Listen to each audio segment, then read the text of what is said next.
For most of its parliamentary life, the Green Party have relied upon the party vote to win its MPs. That's why, more than any other party, the Green Party's list is both its shop window and its merchandise. Where every other party in Parliament has at least one electorate MP, the Greens have none and have only ever had one, Jeanette Fitzsimons. But they do have 14 MPs and are hoping for more. And the first draft of the party's 2017 list was made public yesterday. Our deputy political editor, Chris Bramwell, sees green.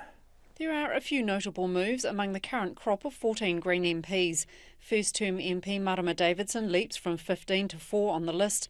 Julianne Genter, who stood in the Mount Albert by-election, moves up from 8 to 3.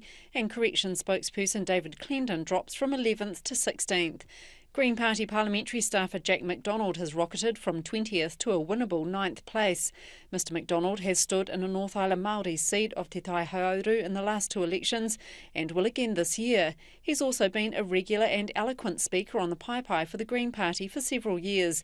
The 23-year-old says as a young candidate he hopes to inspire a new generation of voters. If I was elected as an MP, I'd want to focus on extending educational opportunities and economic security to young people, because I feel like that's the areas where I can make a real difference to my generation. If you look at the numbers, at the moment there are 91,000 young people not on education, work or training.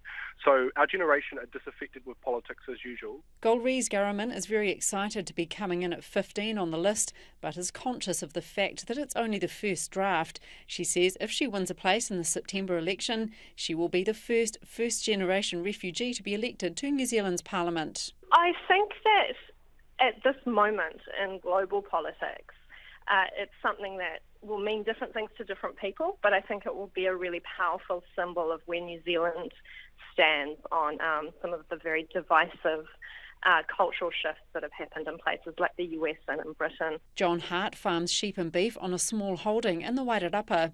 He's moved from 17th up to 12th on the list and says he believes the party recognises a rural voice as critical in the caucus. Really, we want to try and show, rural New Zealand that we are not a threat, that we're just like them and we want the same things that they do.